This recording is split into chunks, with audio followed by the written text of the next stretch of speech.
좋으신 하나님 참으로 감사합니다. 오늘 또 3일 밤에 하나님 사랑하는 백성들에게 또 하나님 말씀을 묵상하고 그 말씀을 읽으며 주님 주시는 음성을 들을 수 있는 복된 은혜의 시간을 주심을 감사합니다. 이사야 5장 말씀을 통해 오늘도 우리가 하나님이 선지자를 통해 들려주시는 그 말씀이 생명의 말씀이 되게 하시고 또 능력과 은혜의 말씀이 되게 하시고 우리 모두에게 살 소망이 되는 권능의 말씀으로 허락해 주옵소서.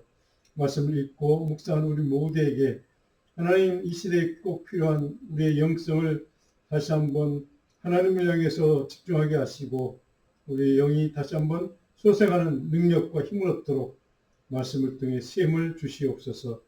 오늘 또 하나님의 말씀을 붙들고 주님 앞에 나오는 모든 사랑하는 백성들 위해 거기에 능력으로 충만하게 채워주셨기를 간절히 바랐고 우리 주님 예수 그리스도의 이름으로 기도합나이다. 아멘. 자, 우리 지난주에 제가 4장 말씀을 이사야 4장 말씀을 공부하며 드린 요절 말씀이 야고보 4장 8절이었습니다. 우리 먼저 읽고 시작하겠습니다. 하나님을 가까이 하라. 그리하면 너희를 가까이 하시리라. 죄인들아 손을 깨끗이 하라. 두 마음을 품은 자들아 마음을 정결하게 하라. 아멘. 자, 오늘은 이사야서 5장 5번째 시간 5장 말씀을 같이 좀 공부하려고 하는데요. 우리가 지난 시간 제가 2주 전에 말씀을 드렸던 것처럼 이 이사야 서신의 이 예언서의 내용이 이제 하나님의 심판의 메시지로 넘어가고 있다 하는 말씀을 제가 드렸었는데요. 하나님의 백성들을 향한 하나님의 분노, 진노, 그리고 하나님께서 이스라엘 백성들을 어떻게 치료하시는지, 이런 것들을 쭉 기록하고 있는 이제 말씀들이 시작이 되었고, 오늘 본문 5장으로부터 본격적으로 그러한 내용들을 이제 우리에게 말씀하고 있는 그러한 내용을 우리가 좀 보게 됩니다. 자, 5장에 있는 말씀을 우리가 정확하게, 좀 자세하게 읽고 또 묵상하는 그런 시간이 될 텐데요. 이제 본문을 정확하게 읽는 것이 중요합니다. 어떤 말씀의 내용이 기록되어 있는지, 또 그것을 읽고 또 그 어떤 배경에서 어떤 이유로 어떤 목적으로 하나님이 선지자에게 이런 말씀을 주셨는지 하는 또 이해하고 또 해석하는 단계가 있고, 그 다음에 그 말씀을 통해 우리가 우리 삶에 적용할 수 있는 메시지가 무엇인지, 우리 삶을 어떻게 변화시킬 수 있을 것인지 하는 그런 적용하는 단계, 이 세 가지 단계로 오늘 5장의 말씀을 살펴보겠습니다. 5장 전체의 줄거리는 이스라엘 공동체, 하나님의 백성들이죠, 를 포도원으로 비유를 합니다. 그래서 포도원에 관한 포도원의 노래, 유명한 이제 포도원의 노래 이렇게 이름이 붙여져 있는 그러한 장입니다. 그들의 이스라엘 백성들의 포도원의 죄의 항목들이 쭉 나열되어 있고, 거기에 대해서 하나님이 어떻게 심판하시는지 이런 것들을 기록하고 있는 이야기가 오늘 이제 5장 전체의 내용입니다. 첫 번째 단락 보면 1절로부터 7절까지 이제 포도원의 노래 첫 번째 단락은 어떤 내용인가? 7절까지 말씀은 하나님이 이스라엘 백성들을 향한, 자기 백성들을 향한 기대가 있었습니다. 그들을 하나님의 구원받은 백성으로 삼으시고 그들 하나님의 사랑받는 이제 구원의 자녀로 삼으셨는데, 그래서 하나님이 그들을 향한 이렇게 너희들 살았으면 좋겠다고 하는 기대가 있었습니다. 명령을 주셨죠. 거기에 반한 이스라엘 백성들의 실패한 삶은 무엇이었는지를 기록하는 말씀이 이제 1절로 7절까지 쭉 기록되고 있습니다. 자, 1절 한번 우리가 같이 한번 성경 말씀 1절 읽어볼까요? 나는 내가 사랑하는 자를 위하여 노래하되 내가 사랑하는 자의 포도원을 노래하리라. 내가 사랑하는 자에게 포도원이 있으며 심히 기름진 산이로다. 자, 여기에 이 한 구절에 동일한 표현이 3번 반복하고 있습니다. 내가 사랑하는 자, 내가 사랑하는 자, 또 내가 사랑하는 자. 자, 하나님의 한 구절에 사랑하는 자라는 단어를 3번이나 반복하고 있는 것은 성경 전체에 봐도 그렇게 흔하지 않습니다. 근데 사랑하는 자를 왜 3번씩이나 반복했을까? 이제 오늘 5장 전체 핵심적인 줄거리가 시작되는 그런 중요한 단서가 됩니다. 포도원을 노래한다라고 하는 게 1절 후반절에 내가 사랑하는 자의 포도원을 노래하리라. 그래서 유명한 포도원의 노래 이렇게 붙여진 장인데요.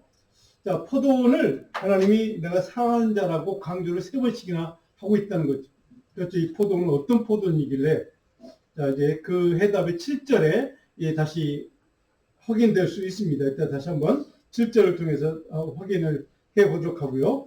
자, 포도원은 결론적으로 말씀은 이스라엘 백성들, 하나님의 백성들 뜻합니다. 하나님의 선민들이죠.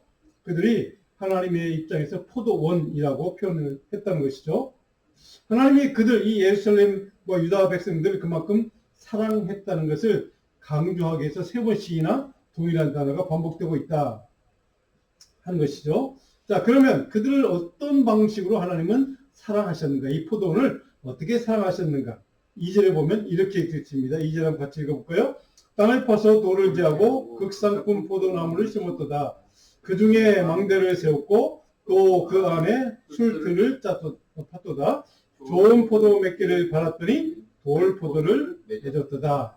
자, 그렇게 사랑했던 하나님이 그토록 사랑했던 포도원 이스라엘 백성들, 그들을 위해서 땅을 파서 돌을 제하고 부드러운 땅으로 만들었다는 얘기죠. 그 상품도 최상품의 포도나무를 심었다는 거죠.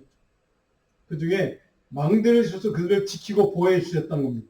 그리고 그 안에 술틀을 짜서 그들이 수확을 할 수 있도록 모든 준비까지 다 완벽하게 갖추어 주신 하나님. 그만큼 이스라엘 백성들 이 포도원을 하나님은 사랑하셨다는 것이죠. 그만큼 하나님이 기대가 컸다는 얘기가 되기도 합니다. 그래서 2절 후반절에 보니까 좋은 포도 맺기를 바랐더니, 자, 여기까지 좋은 열매 맺기를 바랐다. 그만큼 내가 사랑을, 정성과 사랑을 다 베풀어서 좋은 땅을 만들어서 그렇게 최고 상품의 포도나무를 심어서 최고의 포도 열매를 맺도록 내가 그렇게 바라고 기도했는데, 2절 마지막은 결과는 뭐냐? 돌포도를 맺었다 하는 것이죠. 하나님이 실망하는 모습을 우리 여기서 볼 수가 있습니다.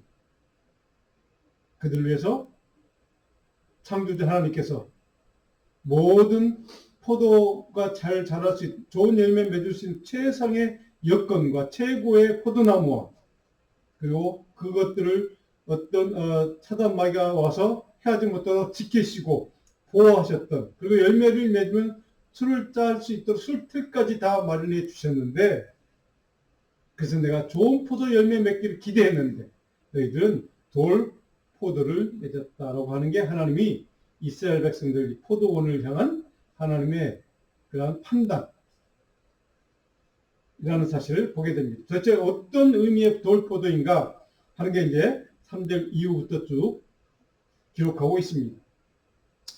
자, 3절에 보면 이렇게 기록됐습니다. 예루살렘 주민과 유다 사람들과 고하노니 이제 나와 내 포도원 사이에서 사리를 판단. 자, 내가 그토록 사랑을 베풀었고 긍휼과 자비를 베풀었고 보호해 줬고 지켜줬는데 그 최고의 포도 열매를 맺도록 모든 것을 완벽하게 갖추어 주었음에도 저들은 돌포도 열매를 맺었다라고 하는 하나님의 판단에 대해서 이제 너희들이 와서 너와 함께 계산해보자 하는 겁니다.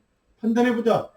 내 기대와 소망이 잘못된 것인지, 내가 왜 돌포도 열매를 맺었는지, 그 최고의 조건을 가지고 너희들은 내 기대와 바람과 소원대로 좋은 열매를 맺지 못했는지, 그 이유가 무엇인지를 한번 계산해보자 라고 하는 게 하나님 그들을 초청하시면서 이제 하나님의 심판의 메시지가 선포되겠다 하는 것을 우리에게 말씀하고 있습니다. 하나님의 공의, 하나님의 저울로 너희를 내가 재단할 것이다. 심판할 것이다. 달아볼 것이다. 라고 하는 것을 예고하는 이야기입니다. 의로운 재판장이신 하나님 앞에서 그들의 열매를 하나님께서 직접 판단하시겠다고 하는 선포이기도 합니다. 여기 우리는 공의의 하나님에 대한 하나님의 모습, 성품을 우리는 볼 수 있습니다. 그 4절에 하나님 다시 한번 그들에게 해 주셨던 것에 대해서 다시 한번 강조하고 있습니다. 4절에 이렇게 기록되어 있죠. 내가 내 포도원을 위하여 행하기 위해 무엇을 더할 것이, 내가 최선을 다해서 너희들 최고의 환경과 조건을 만들어 주었는데 더 이상 내가 할 수 있는 것이 더 있겠느냐? 난 너희들 최고의 것을 다 이미 갖추어 줬다. 그래서 내가 좋은 포도의 맺기를 기다렸다.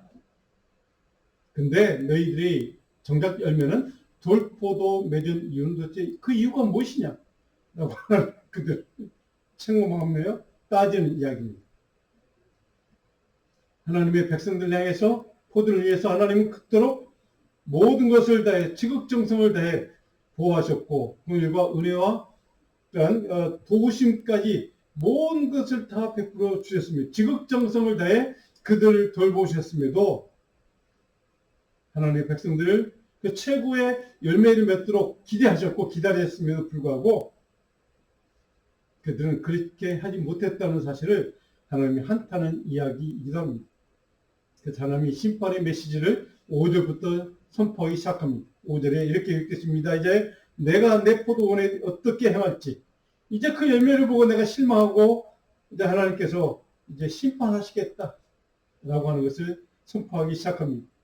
5절 중반에 내가 그 울타리를 걷어서 먹힘을 당하게 한다. 하나님이 심판의 내용이 뭡니까? 내가 너희를 보호하고 지켜줬던 그 울타리 담을 헐어서 내가 이 일대에게 먹히도록 내가 너희를 심판하겠다, 징벌하겠다라고 하는 하나님의 메시지이기도 합니다. 그리고 5절 마지막에 그 담을 헐어 짓밟히게 할 것이다 라고 하는 준엄한 비참하게 그들을 심판하시겠다고 하는 하나님의 의지와 결단이 선포되고 있습니다.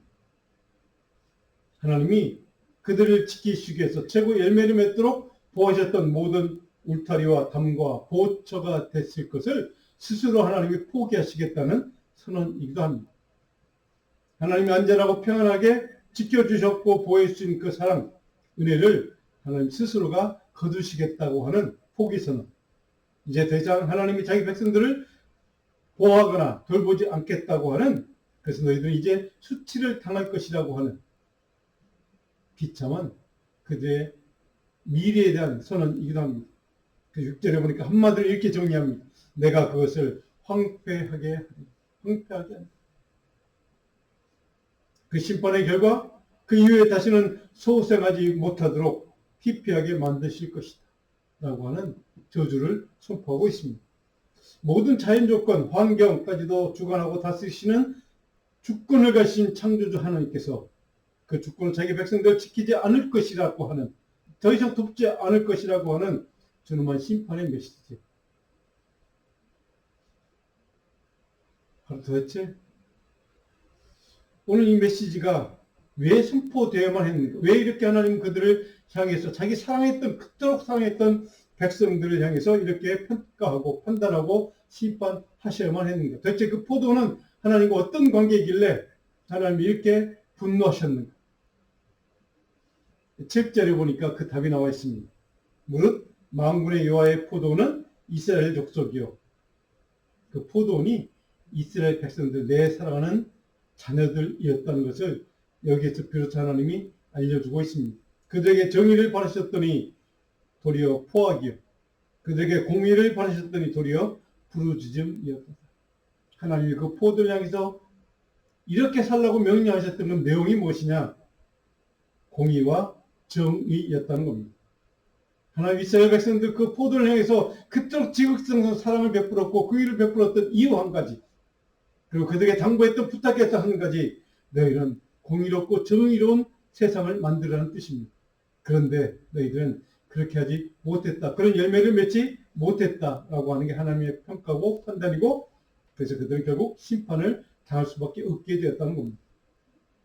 오늘 이 메시지는 오늘 우리에게 이 시대를 살아가는 이 미국 땅이라고 하는 이 배경에서, 이 상황에서, 이 환경에 살아가는 우리 모든 크리스찬들에게 굉장히 중요한 메시지를 우리에게 던져주고 있습니다. 굉장히 중요한 과제, 숙제를 던져주는 말씀이기도 합니다. 하나님이 왜 이스라엘 백성 그 포도원을 향해서 최고로 대접하고 모든 걸 다 갖춰주고 좋은 열매 맺기를 기대하고 바라셨을까? 그 열매는 도대체 무엇을 뜻했을까? 그것은 그 이스라엘 백성들의 사회 공동체 정의와 공의였다는 것이죠. 그런데 이 미국 땅에 지금 굉장히 이 정의와 공의가 좀 위태로운 세상을 우리는 살아가고 있습니다. 여러 가지 관점에서, 여러 가지 차원에서 정의와 공의가 무너져가는 것을 우리는 볼 수가 있습니다. 물론 크게는 경제적인 의미의 불평등, 뭐 이런 공의가 무너지는 상황, 뭐 또 법적인 이제 이런 문제도 있고 다양한 문제들이 있습니다. 특별히 요즘 미국 지금 우리가 지금 살아가는 이 상황에서 지금도 일어나고 있는 특별히 뭡니까 인종차별적인 그러한 불이익들 뭐 이런 문제들이 지금 실제로 일어나고 현실을 살아가는 우리들에게 주는 중요한 메시지이기도 합니다. 그토록 백성들을 사랑하셨던 하나님이 그들을 심판하시는 이유, 그것은 곧 이스라엘 공동체에 기대했던 공의와 정의가 사라진 세상에 대한 하나님의 한탄, 하나님의 포도니 공의로 채워지기를 바라신 하나님의 의도와 뜻을 그 기대를 부응하지 못했던 이스라엘 백성들의 그들의 불의함, 바로 거기에 대한 하나님의 거룩한 분노가 심판으로 이렇게 나타나게 되었습니다. 자, 이런 관점에서 하나님이 사랑했던 이스라엘 백성들을 향한 심판의 결정은 바로 공의로운 결단이라는 사실을 우리는 여기서 깨닫게 됩니다. 하나님 입장에서 그것은 왜 그토록 사랑하는 백성들을 왜 그토록 비참하게 나락으로 떨어뜨리냐고 우리는 하나님에게 항의하고 따질 수는 있습니다. 그런데 하나님 입장에서 그것은 공의로운 심판의 결단이었다는 사실을 우리는 이 말씀을 통해 깨닫게 됩니다. 그토록 사랑을 받았고 하나님이 기대하셨고 또 하나님이 좋은 열매 맺기를 바라셨던 소망하셨던 그 소망과 하나님의 기대를 그들을 배반했다는 것이죠. 하나님의 기대에 부응하지 못했던 거기에 대한 하나님의 심판은 하나님 입장에 그것은 공의의 심판이었던 사실을 여기서 우리는 정확히 깨달을 수 있습니다. 도대체 하나님의 포도원 이스라엘 공동체가 도대체 어떤 현실을 살았길래 어떤 사회 현상이 일어났길래 이렇게 하나님은 준엄하게 심판하실까? 바로 그것이 8절로부터 이어지는 6가지 저주 선언이 그 배경을 쭉 설명해 줍니다. 이러이러한 죄목 때문에 내가 너희를 심판한다는 뜻입니다. 근데 그 사회 현상에 공의롭지 못하고 정의롭지 못한 사회가 어떤 사회였는지를 6가지 저주선으로 우리에게 정확히 밝혀주고 있습니다. 하나님이 고발하시는 겁니다. 너희가 이런 사회에 이런 문제가 있다. 바로 이런 문제 때문에 이런 현실이 벌어졌고 거기에 대해서 나는 이렇게 반응하고 심판하겠다고 하는 하나님의 저주선.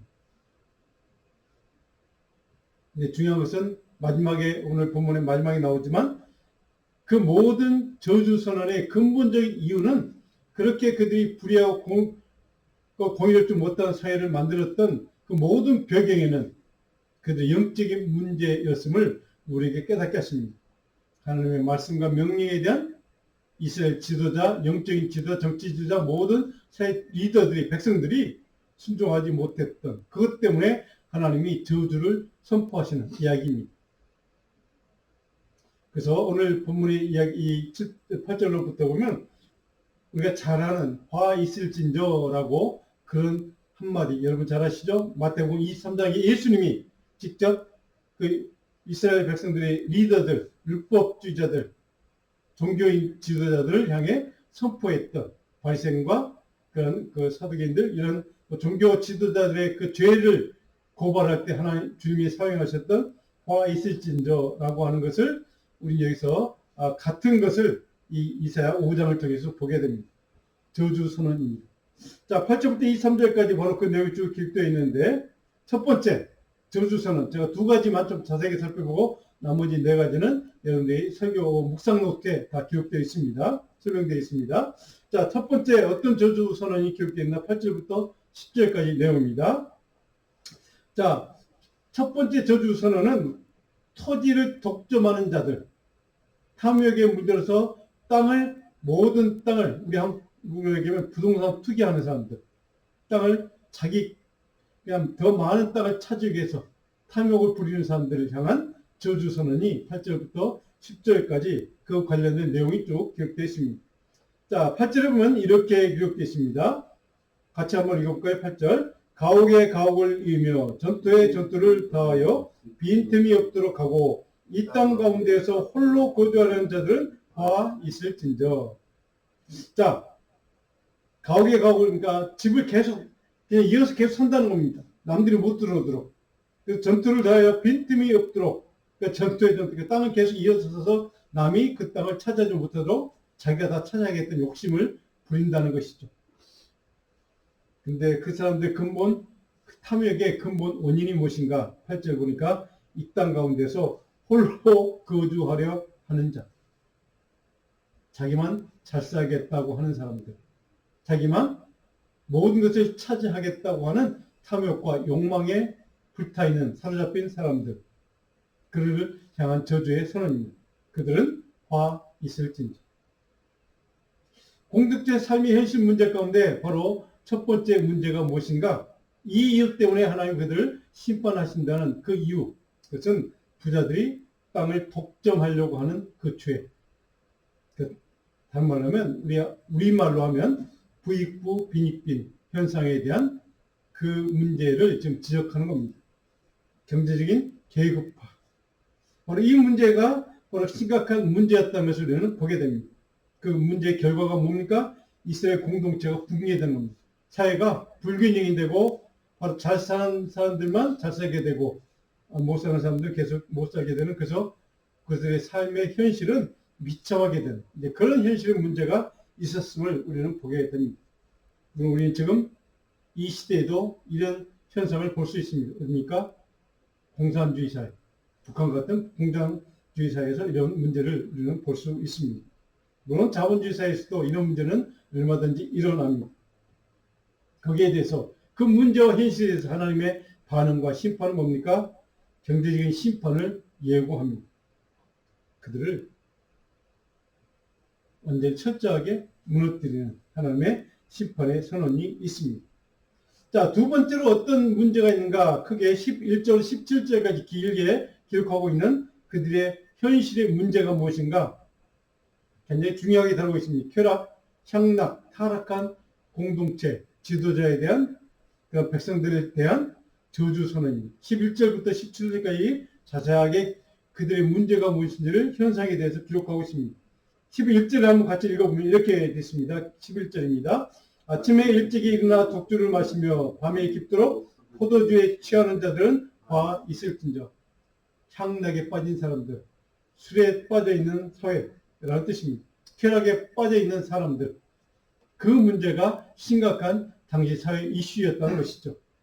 12절에 보니까 그들이 연애에는 수금과 비포와 소고와 피리와 포도주를 갖추었어도 자기들이 향락에 빠지고 그들이 술 마시고 그런 쾌락에 빠진 그 자리에는 모든 것을 다 갖추었음에도 불구하고 12절 마지막에 이렇게 됐습니다. 여호와께서 행하시는 일에 관심을 두지 아니했다. 자기 자신의 쾌락을 위해서는 모든 것을 갖추고 그냥 거기에 빠져서 다 향락에 빠져서 자기들 즐길 것은 다 즐기면서 하나님께서 행하시는 일에는 전혀 관심이 없는 사람들.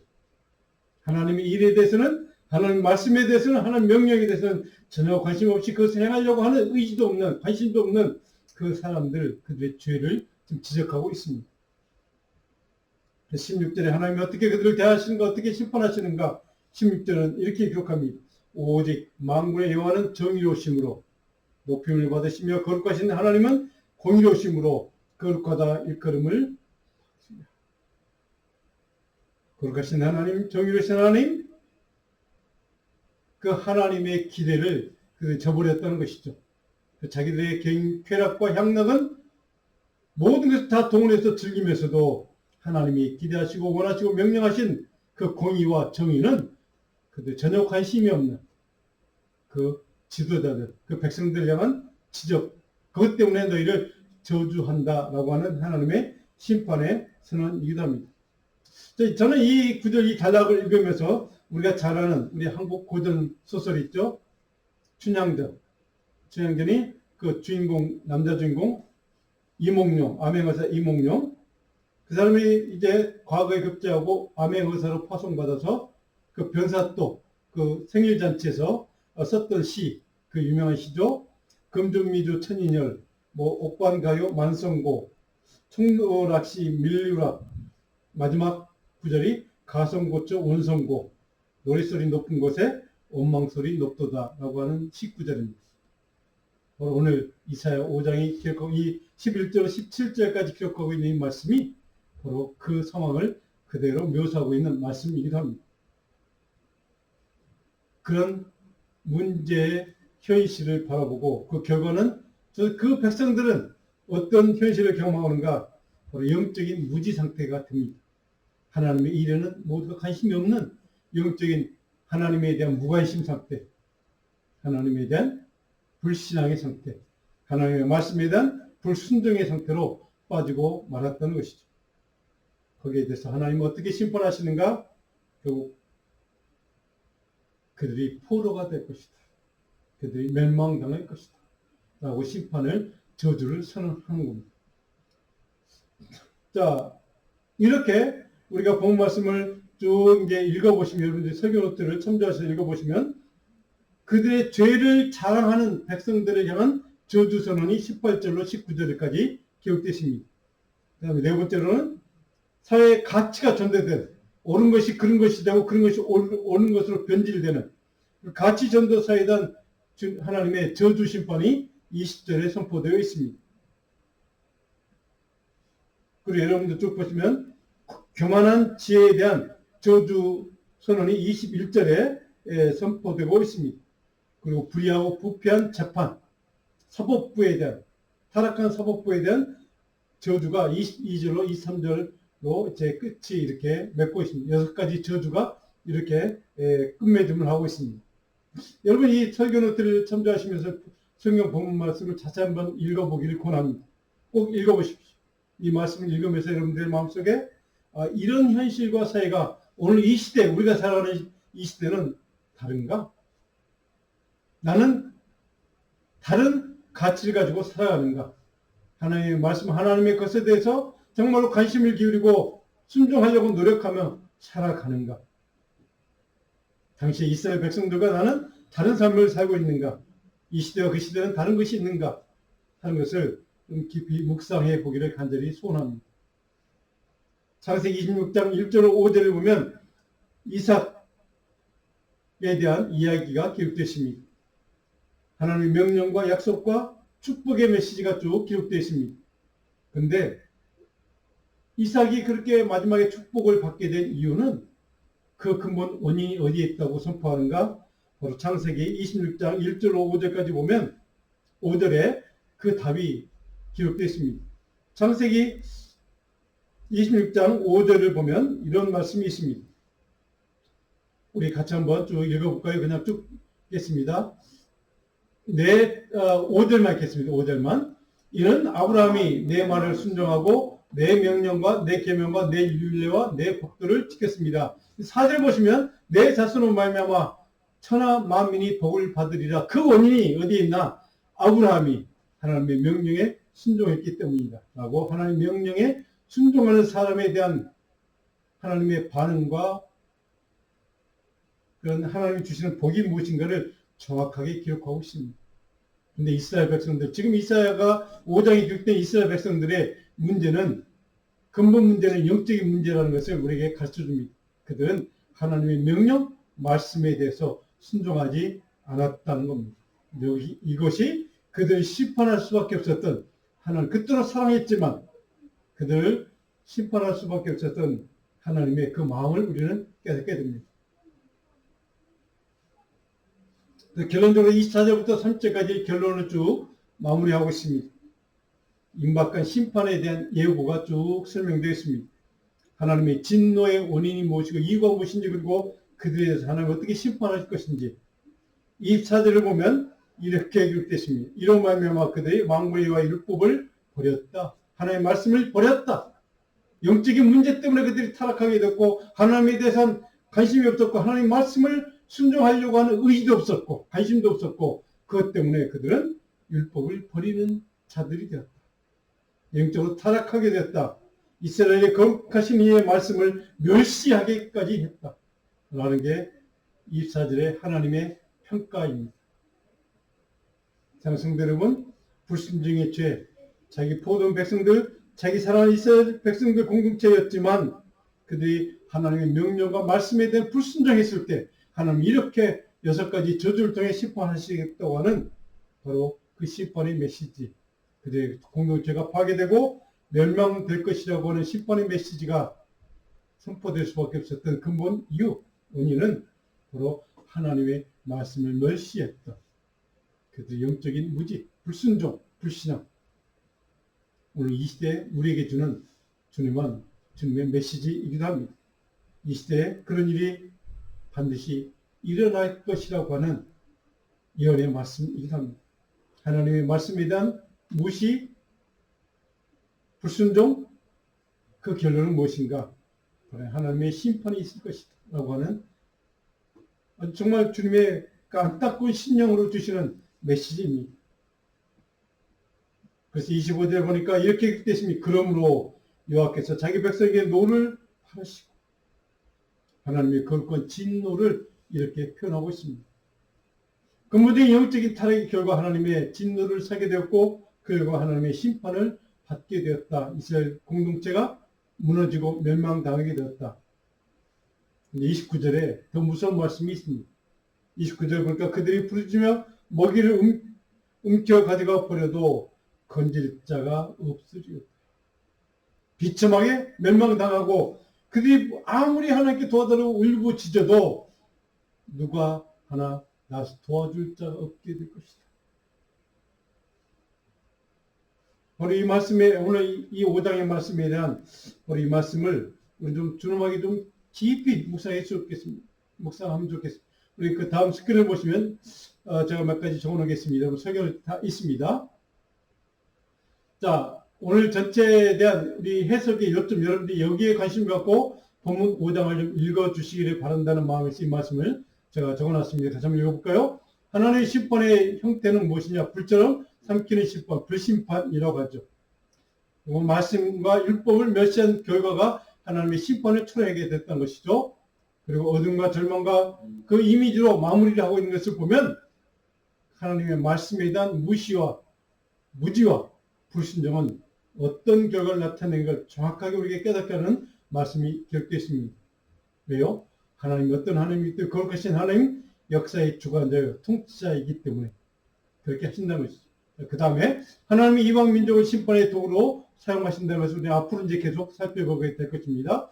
유다의 선민의식 특권은 면죄부가 결코 될 수 없다. 내가 하나님의 구원받은 자녀였다는, 내가 구원받은 사람이라는 사실 그 자체가 면죄부가 될 수 없다는 사실을 다시 한번 여기서 확인하게 됩니다.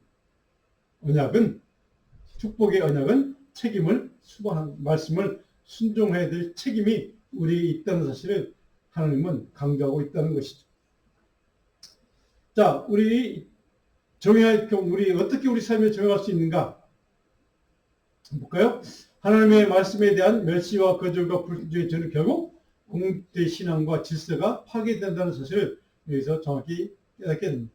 그 다음에 심판의 결과는 곧 하나님 중심의 신앙 공동체의 영적인 파괴에서 시작됨을 우리 정확하게 기억해야만 합니다.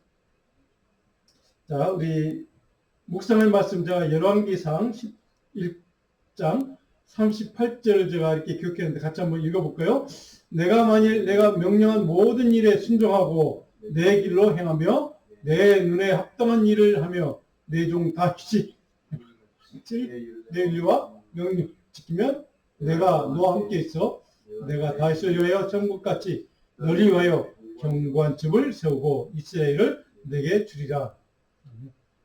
바로 하나님이 솔로몬에게 주셨던 메시지입니다. 내가 다윗처럼 너희를 복주는데 조건이 하나 있다. 그게 첫 번째, 명령한 모든 일을 순종하라는 것이죠. 그러면 너를 견고하게 할 것이다 라고 하는 하나님의 언약의 메시지입니다.